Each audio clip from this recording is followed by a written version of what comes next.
imetufariji sana. Kwa sababu hapo mwanzo nilikuwa nikisema kuhusu tunafanya nini taasisi ya Moyo Jakaya Kikwete. Lakini hatukuwa tumeongelea changamoto wanazopitia wagonjwa wetu ambao wanakuja kufanya matibabu hapa. Na nadhani mmegusa sehemu ambayo inastahili. Kwa sababu kama nilivyosema, kwa sasa hivi taasisi pekee ambayo inatoa matibabu ya moyo kwa watoto Tanzania ni Jakaya Kikwete. Kwa hiyo kuna watoto wanasafiri masafa mbali sana, kutoka Mwanza, Kigoma, wapi huko, kilomita zaidi ya 1000 kuja kwa ajili ya kutibiwa. Na matibabu ya moyo ni moja ya matibabu makubwa sana. Kwa mara nyingi kama ambavyo uligusia, wanakaa muda mrefu na sisi. Na unakuta familia zinaishiwa hata kile kipato ambacho walikuja nacho hospitali. Kwa sababu sisi tunasema operation labda itachukua siku 7. Lakini operation ni operation. Nyingine zinachukua zaidi ya siku 7, mwingine anapona taratibu, mwingine anapona haraka. Kwa hiyo unakuta wanakaa muda mrefu sana mpaka wanaishiwa na yale mahitaji yao binafsi wanaohitaji.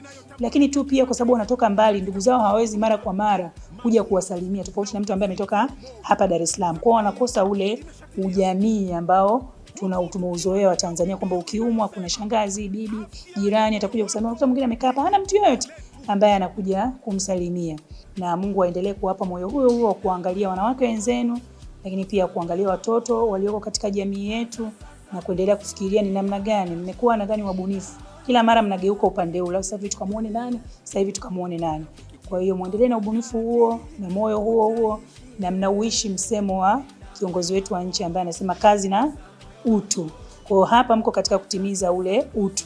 Leo tunaungana na mashirika yote nchini na duniani, ikiwemo taasisi hii ya Moyo, kusherehekea maisha ya mwanamke katika kutimiza wajibu wake kwa jamii. Na ninyi kwa kipekee mnatimiza wajibu huo katika kutibu watoto wetu ambao wanakutwa na matatizo ya moyo. Na tumefarijika zaidi kuona tunaye daktari bingwa mwanamke wa masuala ya moyo. Mkurugenzi mkuu, kwa niaba ya wanawake wote wa TTCL tumefika hapa katika taasisi ya Moyo kuonesha mshikamano wetu na watoto wenye matatizo ya moyo pamoja na wazazi na walezi wao. Sisi kama wanawake wa Shirika la Mawasiliano Tanzania tunatambua kuwa safari ya matibabu si rahisi, na ndiyo maana leo tumekuja si tu kutoa msaada wa vifaa, bali pia kutoa ujumbe wa faraja na matumaini.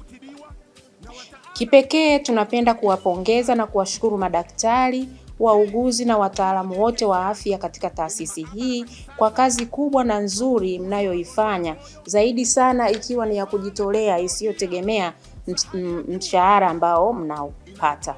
Tunaamini kuwa ingawa msaada huu unaweza usitosheleze mahitaji yote, lakini ni ishara ya upendo kutoka kwetu TTCL wanawake, mshikamano na kujali kutoka kwa familia ya Shirika la Mawasiliano Tanzania kwa jamii tunayoihudumia. Nafurahi sana kuona TTCL kuja kuangalia hapa kwenye hospitali na mtoto. Mmempa zawadi kama tuna miezi ya wanawake. Nakushukuru sana, nafurahi sana. Merci. Thank you. Nashukuru wote kwa kweli TTCL, nashukuru kwa kutoka huko kutukumbuka kiufupi. Maana wameacha mambo ya majukumu yao mengi, wametukumbuka hapa watoto wanaoumwa magonjwa kama haya makubwa, wamewakumbuka. Ya Mungu awabariki. Ya moyo wako ni jukumu letu sisi JKCI.